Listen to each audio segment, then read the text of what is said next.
Good evening, everyone. We will be starting the session as soon as more people join up. We'll wait for a couple of minutes. Am I audible to all of you?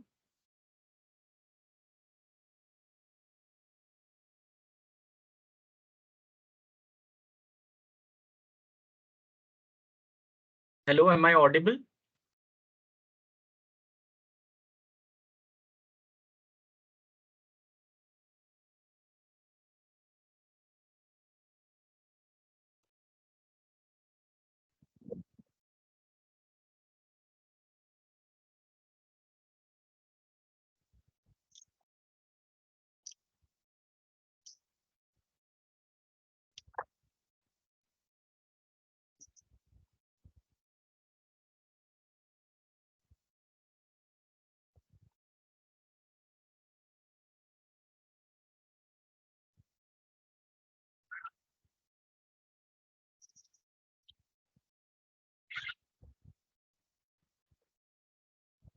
Am I audible to all of you? Maybe one of you can write in the chat.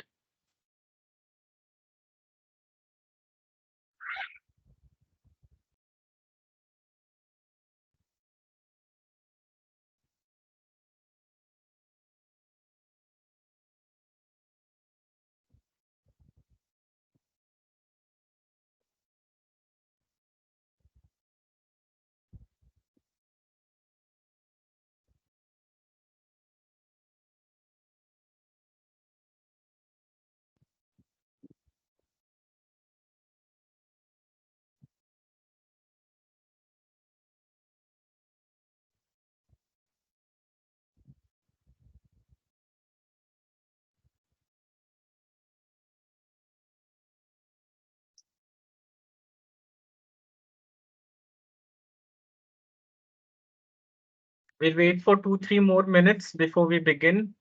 Am I audible? Yes, sir. Okay.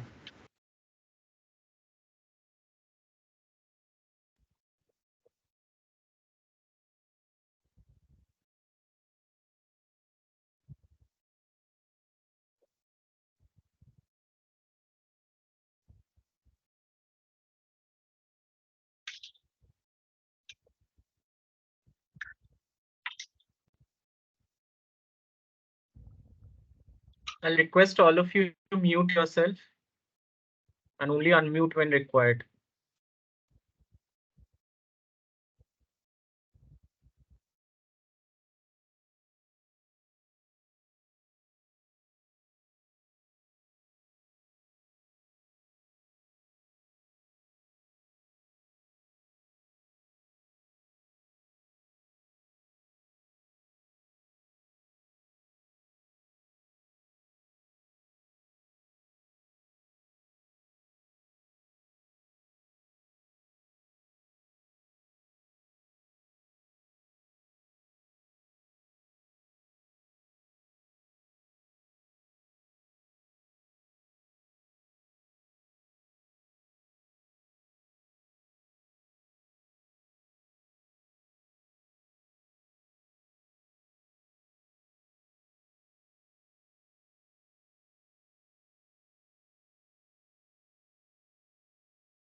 Okay, good evening. Welcome to the course of Genome Editing and Engineering in NPTEL. I am your TA for this session. I am Sanket from a Prime Minister's Research Fellow from IIT Delhi. and this course is taken by Professor Utpal Bora of IIT Guwahati. Just to brief introduction about myself, I have pursued my MTech in biotechnology from IIT Guwahati. I did my BTech from Heritage Institute of Technology, Kolkata, and now I'm pursuing my PhD here at IIT Delhi. Now, before I begin, I would request all of you to maybe tell about your stream, or maybe what course you are currently pursuing, so that it is easier for me to understand your background. So please write that in the chat if possible.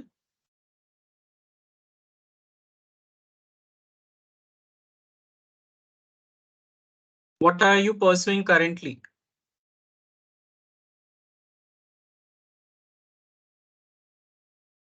Nobody?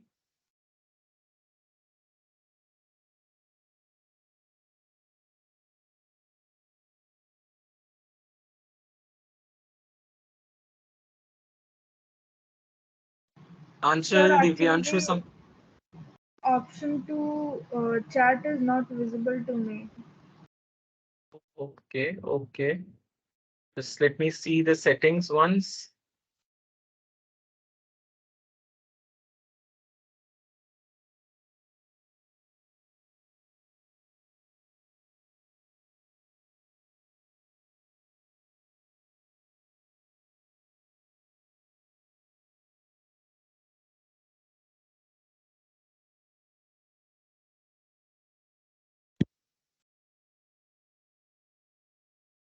Yeah, can you see that right now?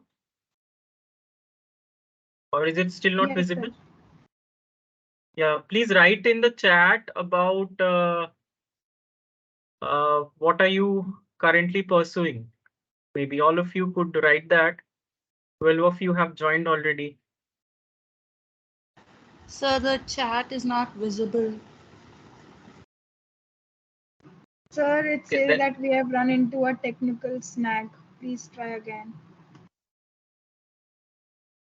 okay, that's fine. That's fine. Or maybe you people can just briefly tell about your, I mean, about yourself. Just your course which you're pursuing right now. We'll start with Anshul.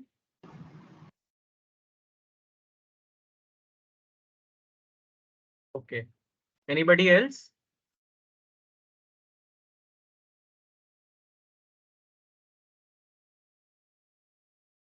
Anybody? Maybe you can unmute yourself and speak. Sir, may I? Yeah, sure. Please. Sir, myself Shivani Krishna, and I am pursuing bachelor's in biotechnology from Banasthali Vidyapith. Is it a BTech or a BSc? BTech, I Sir, assume. BSc, BSc. Okay, fine, fine. Anybody else? Sir, I'm pursuing masters in biotech from South Asian University, Where is this? New Delhi. Okay. Sir, I just joined in. Can you tell me what you're asking for? I'm just asking your background. Maybe what course are you pursuing right now? Okay, I'm currently in my third year, BTech Biotech, PES University. Okay, good. Anyone who's not from biotech? Yes. Hello, Would you? Yes.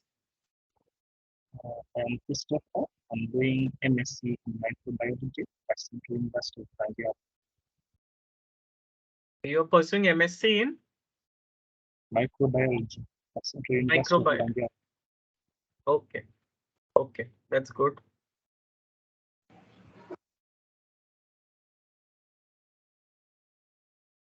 Okay, I think we can begin now. So we will be discussing some questions in these sessions so that it helps you to solve the questions in given in your assignments, right? So let's start with the first question. Uh, who coined the term gene? Anybody would like to answer? Maybe raise your hands before you would like to speak.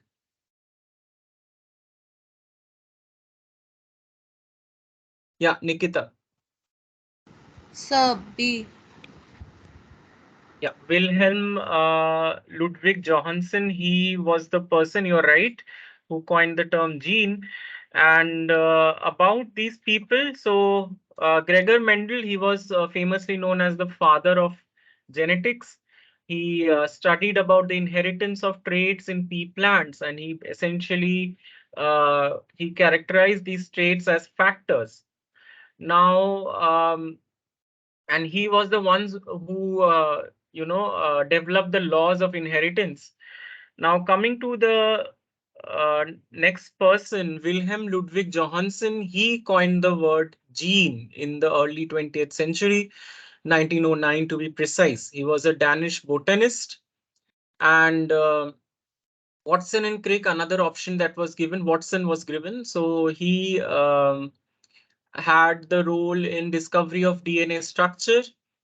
And among Alfred Hershey, he was part of the famous Hershey and Chase experiment, which proved that DNA is the genetic material that is transferred from one generation to the other. Now, coming to the next question, anybody has any doubt here? No, sir. Okay. So the next question, histones are highly basic proteins which are found in eukaryotes, prokaryotes, both eukaryotes and prokaryotes, or in plants.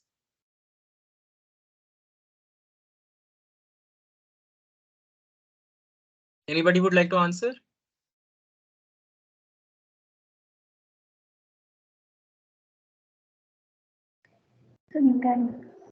Yeah, Sahiti, you may go ahead. Yes, sir.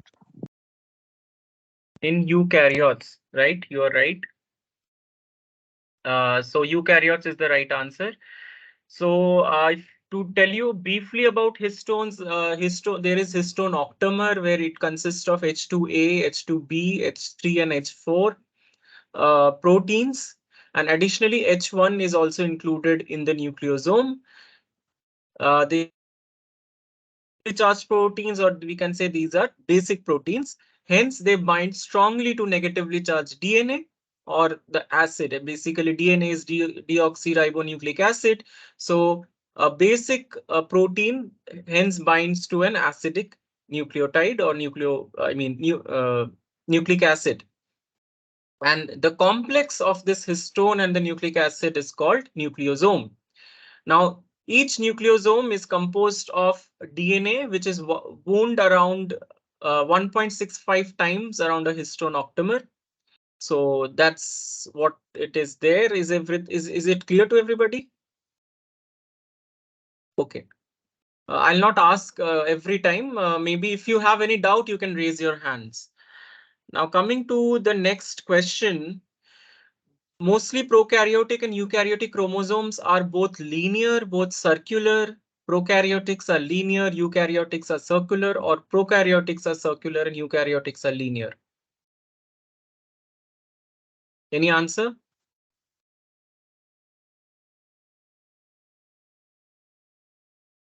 E, sir.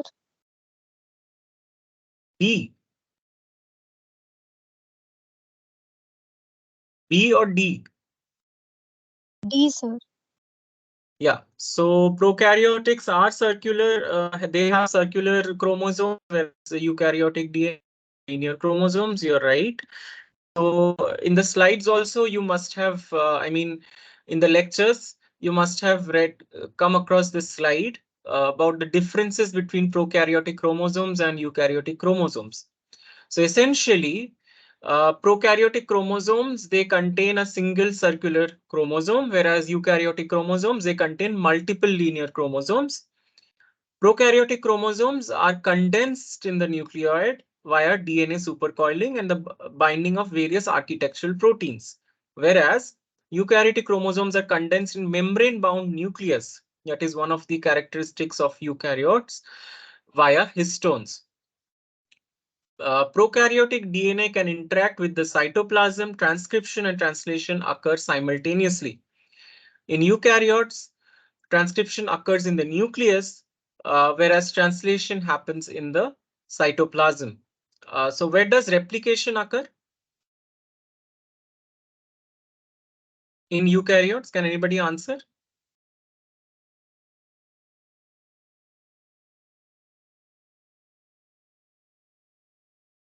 No one. Okay, replication also happens in the nucleus. Now, most prokaryotes contain only one copy of each gene, so they are haploid, while most eukaryotes contain two copies of each gene, that is, they are diploid.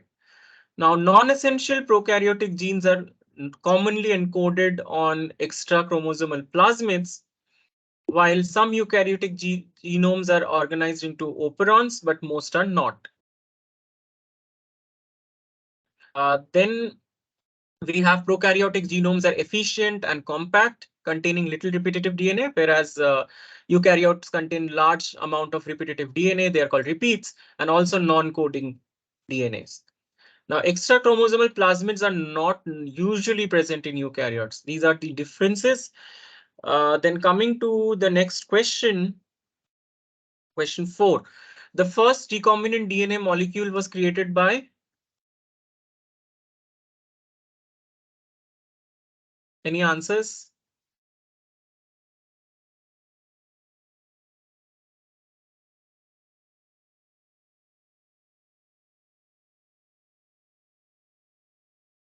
Anybody would like to answer this?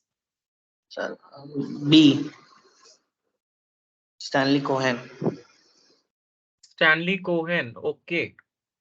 Okay. Anyone else?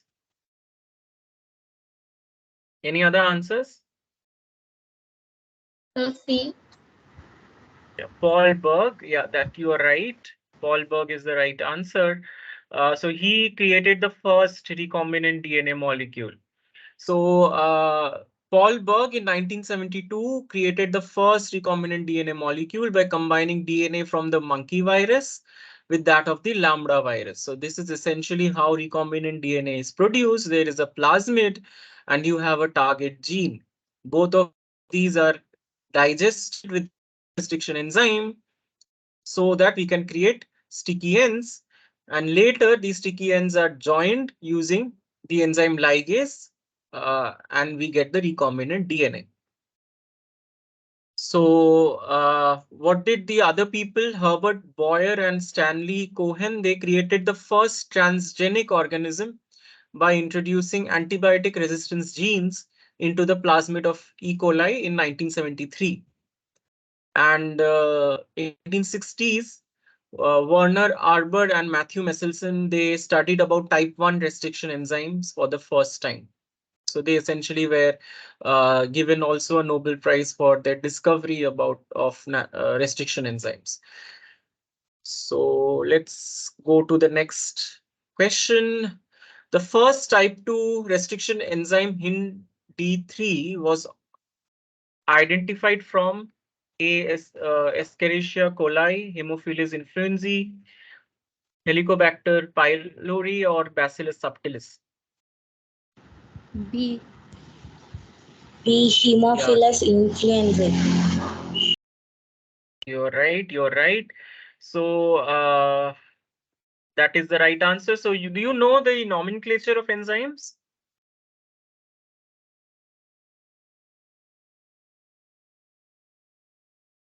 Okay, this is how the enzymes are named.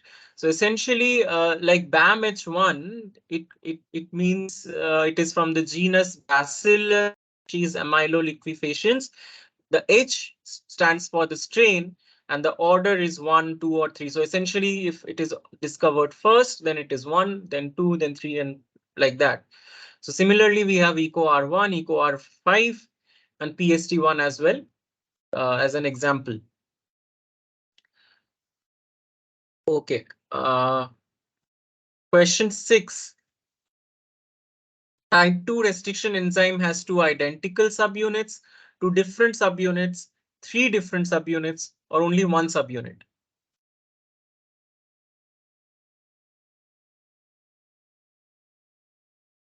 Anybody?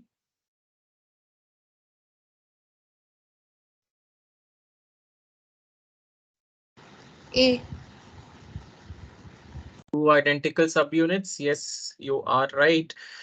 So if we differentiate the types of restriction enzymes being type 1, 2, and 3, so as you can see, among type 1 has 3 different subunits, whereas type 2 has 2 identical subunits. Essentially, they are in homodimer form, and type 3, they have 2 different subunits. If we talk about the activity, so type 1 has both methylase and endonuclease activity, whereas type 2 has either methylase or endonuclease activity. Type 3 again has both methylase and endonuclease activity. Now, talking about the cofactors required for these enzymes, then type 1 restriction enzyme requires ATP, magnesium, magnesium ions, and S-adenosine methionine. So essentially, magnesium is required in all the kind of restriction enzymes. ATP and SAM is required for type 1, and only ATP is required for type 3.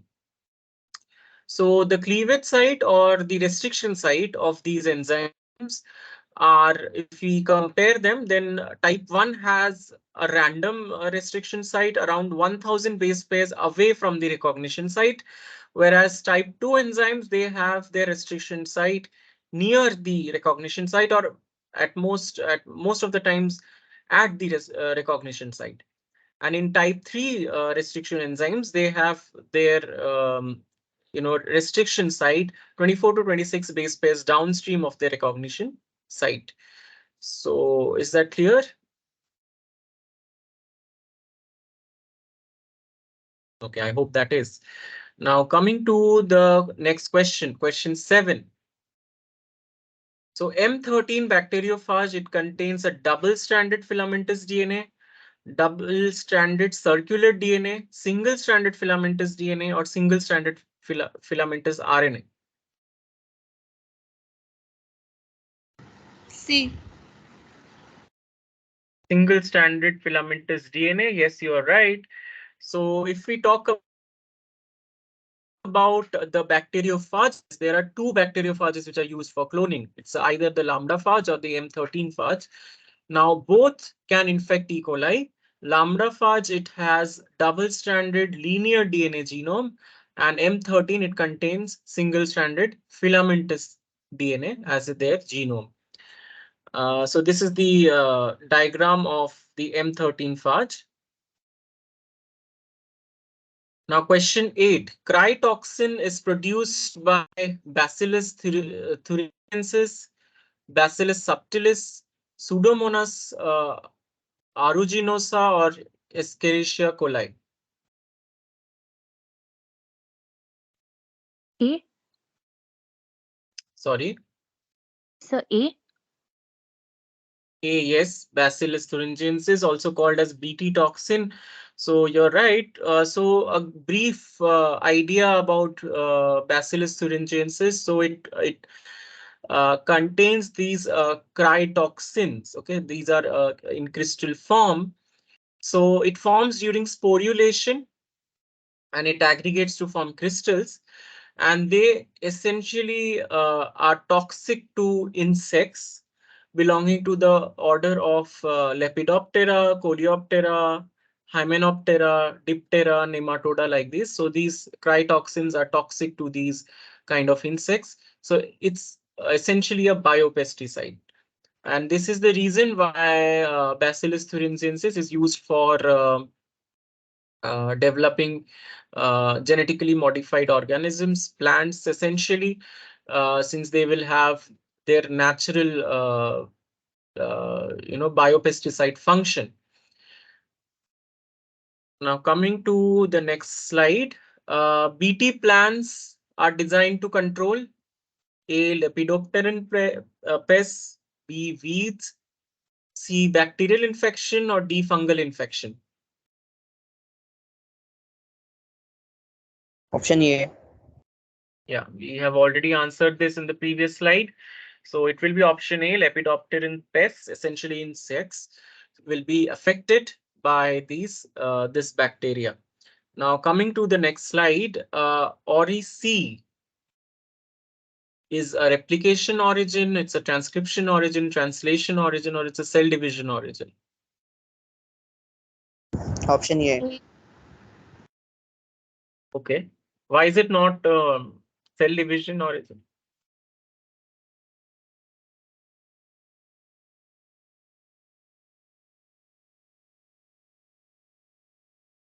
Okay, no answers there. You're right. Option A, replication origin. So plasmid, it essentially contains these elements. So there is a restriction site. So these restriction sites, when put together, they are called as multiple cloning sites.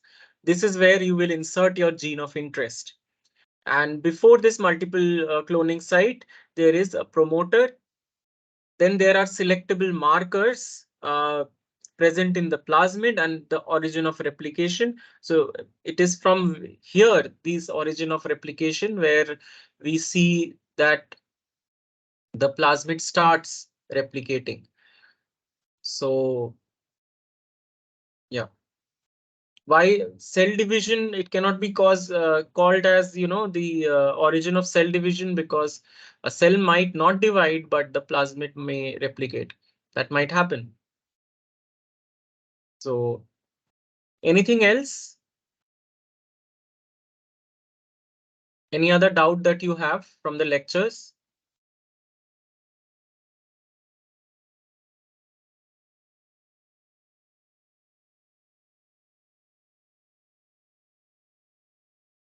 How is the lectures going? I mean, how are they? Is it okay for all of you?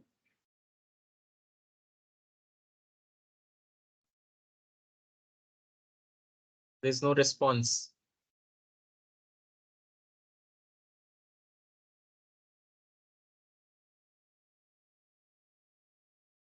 Okay, anything else that you would like me to discuss? Sir, I had a doubt. Yes. You told in the second question that histones are present only for eukaryotes, right? Yes. Why not exactly for prokaryotes? So prokaryotes are not evolved to have histones. So that would be the answer. Actually, I cannot really say why they are not present. But prokaryotes, if you see prokaryotic cell, so they have their DNA like this. It's a circular DNA which is present in the cytoplasm itself. But if you see a eukaryote, they have a defined nucleus Yeah. where they have this. If you see the eukaryotic cell, this is not a bacterial cell. I'm really sorry for this bad drawing. Bacterial cell will look something like this, and in the cytoplasm only they will have their DNA. But if you Yeah. see a eukaryotic cell, that their DNA will be in their nucleus, right? So Yeah. they have a lot of junk DNA which is present, non-coding DNA essentially. Hmm. Bacteria, they usually do not have this much of DNA. So to compact this structure into the size of a nucleus, you would require proteins like histones, which will compact this DNA together. So essentially, Hmm. this is the basis of epigenomics also. So if you know about heterochromatin, euchromatin, have you Yes, heard sir. about? Yeah. So this is based on the histone configuration. Some of the DNA, they are open to transcription and translation, while others aren't. Okay. Anything else?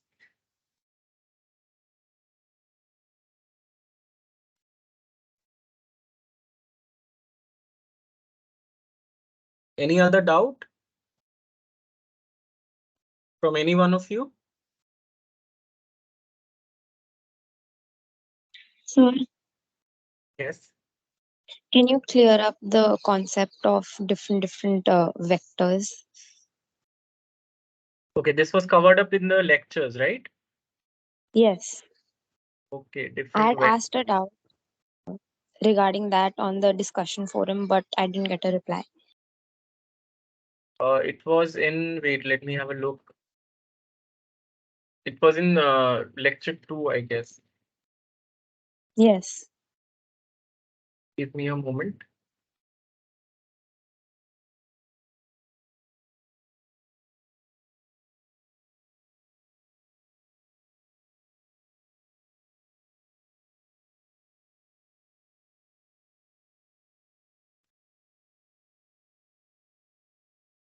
Okay.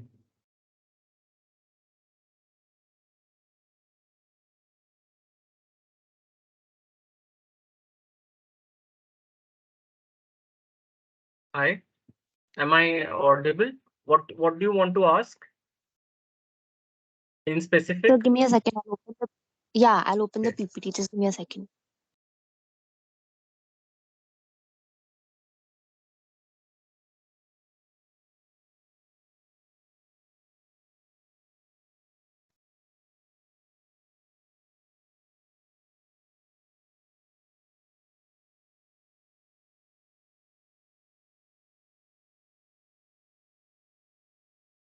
So is plasmid a cloning vector, or under plasmid we get different types of like the expression vector and shuttle vectors?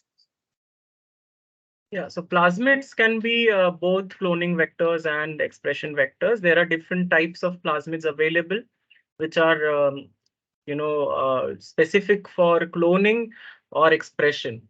So it could be both. Yes. I mean, if that Okay. is your answer, then it could be both. I mean, like if you see like PBR 322, you must have studied about this. No, sir. It's there in the slides, no?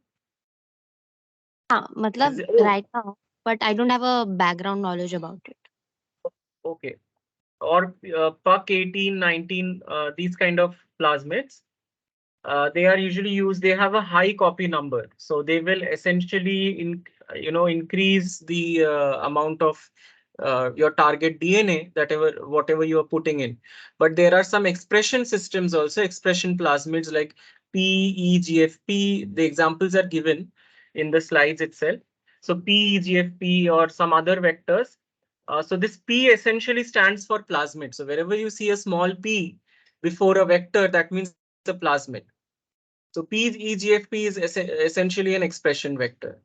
So I hope that is clear. It could be both cloning vector and expression vector to answer your question. Yes, sir. And coming to shuttle vectors can express both in prokaryotic system and eukaryotic system. So they have promoters which are specific to both prokaryotic system and eukaryotic system. So that is what a shuttle vector is. And sir, can you explain that mouse PNK again? Is it in slides? Which slide are you talking about? I'm talking about slide number 23, lecture number 2. 23.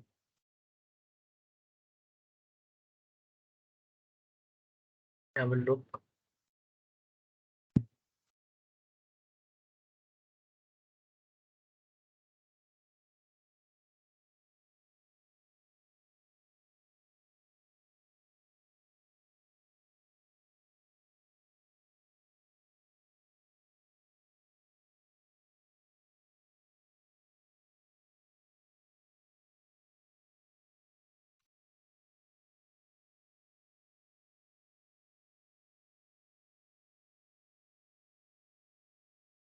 Okay, it is relevant to double-stranded breaks essentially. So I will be giving some annotations. I'll be doing something here, and you'll understand that better.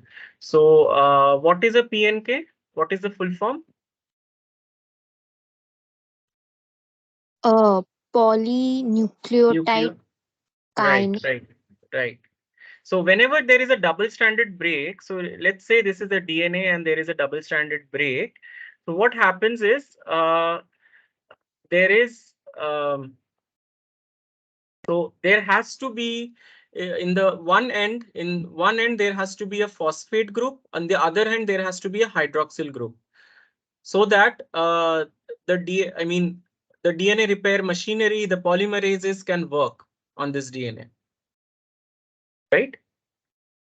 So this PNK is important for the repair machinery, since whenever there is a double-stranded break, it will introduce the phosphate in the 5' end of the DNA.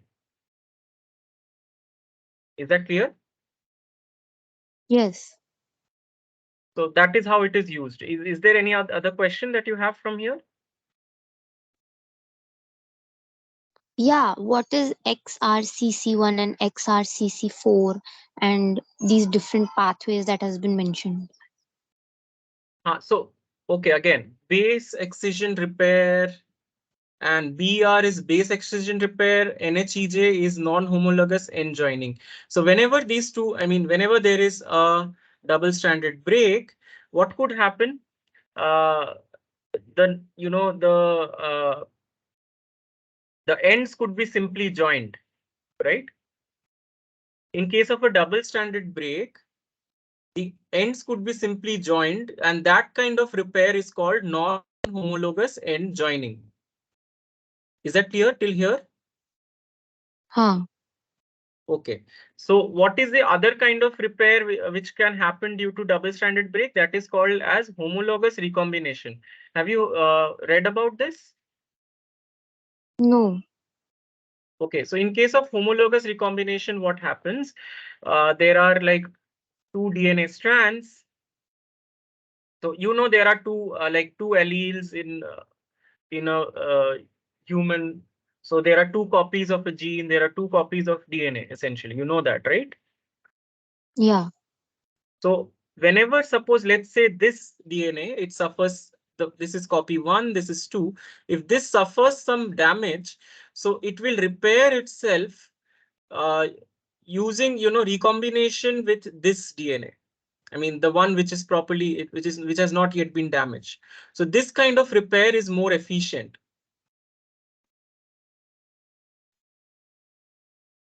Is that clear? And what is base excision repair?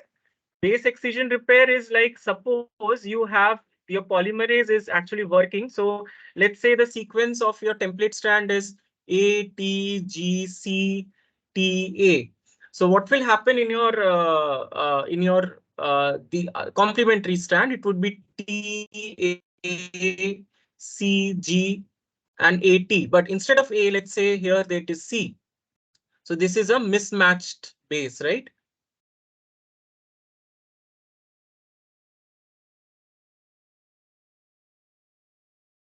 Yeah. So this mismatch is removed using base excision repair. So, and these proteins which are given, these are proteins like XRCC1, XRCC4. These are the proteins which are involved in these repair machineries. So these are just the name of proteins which are involved in this, uh, repair machineries. So essentially, PNK, it phosphorylates these proteins, and hence it will it will bind to these phosphorylated proteins, and then it will cause the DNA repair.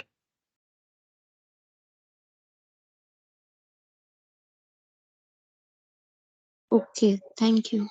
And so in bacteriophages, slide number 44, the Like what? last, the last paragraph's first sentence, it says that in replacement vectors, the cleavage sites flank an area that contains genes.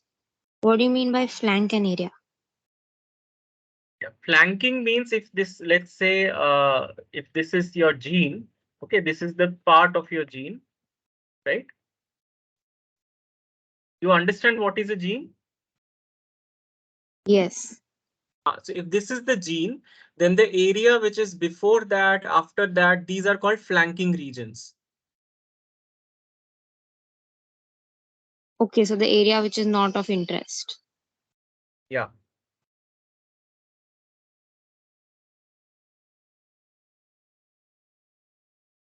So essentially, it is what is written here that in replacement vectors, the cleavage site flank an area that contains genes not required for the lytic cycle.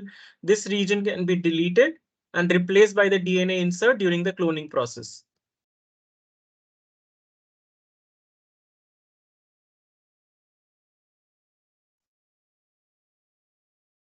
Any other doubt?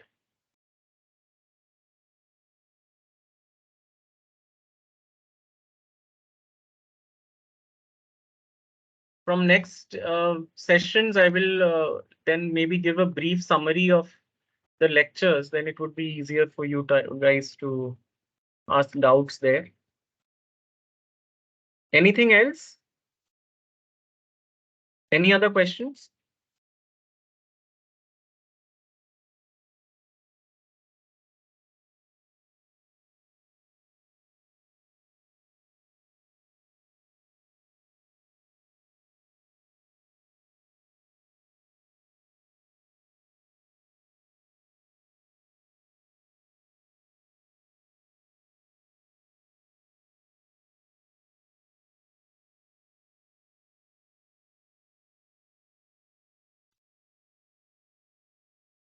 Okay.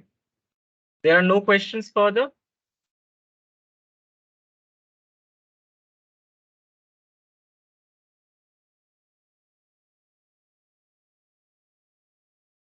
Have all of you gone through all the questions which we have discussed?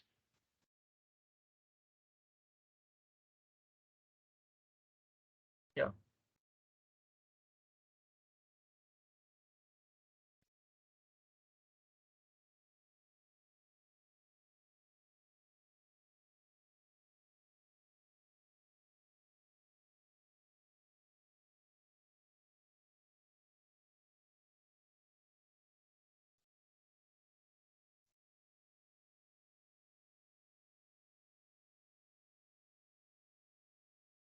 So since we have, I see a few new names. Would you like to tell us what is your background? Anybody? What are you currently pursuing?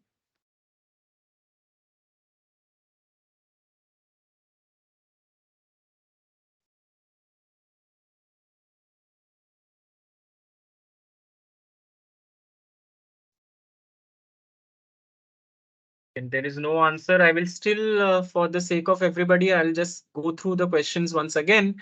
So the term gene, it was coined by Wilhelm Ludwig Johansen. Gregor Mendel was involved for the developing the laws of inheritance, and he studied these inheritance patterns in pea plants. Then the word gene was coined by Johansen in 1909. He was a Danish botanist. Watson and Crick, they developed, they discovered the structure of DNA. And Alfred Hershey is popular for Hershey and Chase experiment, which uh, told us, the scientific community, that DNA is the genetic material. Then the next question was about histones, whether it is, they are highly basic proteins which are found in either eukaryotes or prokaryotes, or both of them, eukaryotes and prokaryotes, while histones are only present in eukaryotes. This is a brief description about histone. They are positively charged proteins that bind to the negatively charged DNA molecules. And the complex of histone and DNA is called nucleosome. Now, each nucleosome has DNA wound around 1.65 times around the histone octamer. This histone octamer is formed of the units H2A, H2B, H3, and H4. Then we talked about prokaryotic and eukaryotic chromosomes. We said that prokaryotic chromosomes are circular in nature and eukaryotic ones are linear. So this is the difference that we talked about, prokaryotic chromosomes and eukaryotic chromosomes, which are given in the slides as well. So here only we get the answer to the question.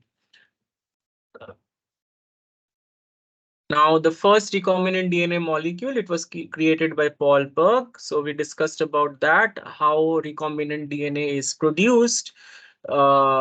So Paul Berg essentially he developed the first recombinant DNA by combining DNA from monkey virus SV40 with that of a lambda virus. So we discussed about how recombinant DNA is produced while you have a plasmid and a target gene, both of which are digested with the same restriction enzyme, and then they are joined together using ligase.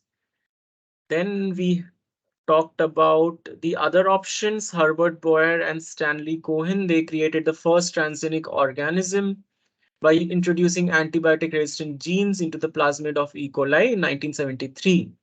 In 1960s, Werner Arber and Matthew Messelson, they studied about type 1 restriction enzymes for the first time.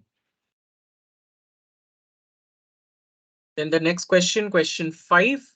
The type 2 restriction enzyme HIND2 was identified from Haemophilus influenzae. So then we discussed about the nomenclature of enzymes, how they are named. Like BAMH1, for example, comes from Bacillus amyloliquefaciens. H stands for the strain, and 1, 2, or 3, whatever it is, it's the order. Then question 6, the type 2 restriction enzyme, they have two identical subunits. So this is how it is. If we differentiate the enzymes based on their subunits, then type 1 has 3 different subunits. Type 2 have 2 identical subunits, whereas type 3 has 2 different subunits.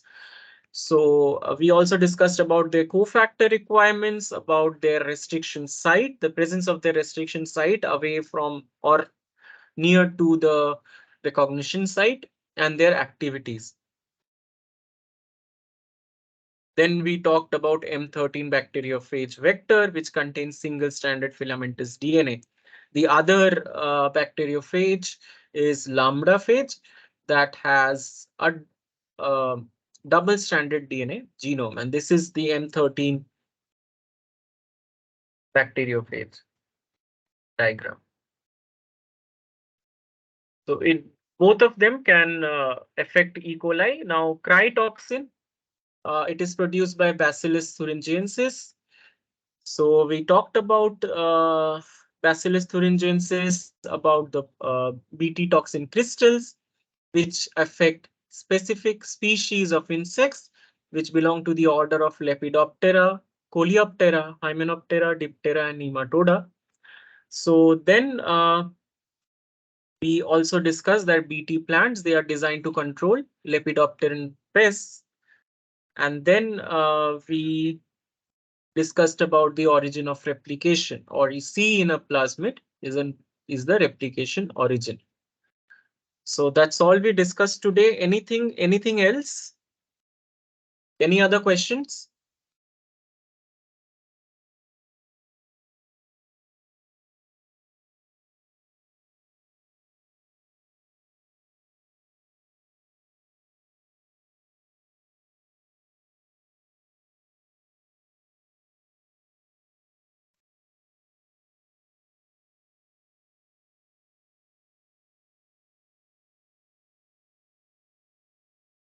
The week 2 videos have been uploaded already, I guess. So you people can go through week 2 as well. We will be meeting every Tuesday from 6 to 8 for discussing any of the doubts that you might have. Is there any question which is left? Anything that you would like to ask?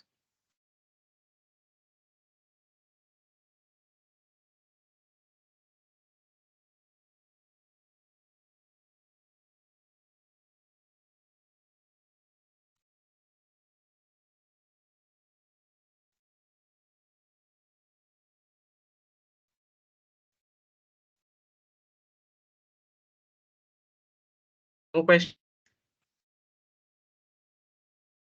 Okay, I had to only discuss 10 questions today. So if there are no more doubts, then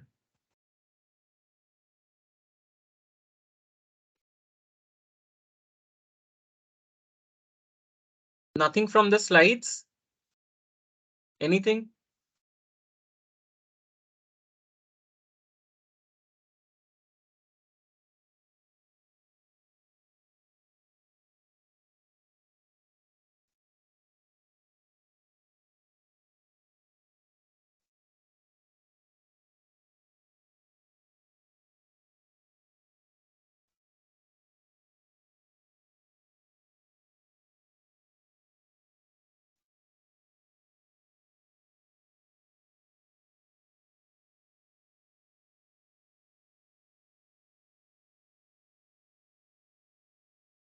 Any further questions?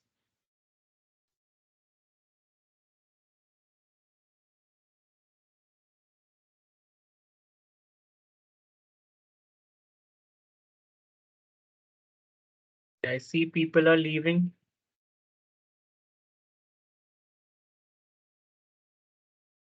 No questions regarding to the course, maybe the questions which we have discussed. Anything? No, sir. Okay, then. I think if everybody is clear with everything, then we can end the session here. Thank you everybody for joining in. We'll be meeting in the next session on Tuesday from 6 p.m. So is it okay for everybody if I end the session here? Yes, sir. Okay, thank you.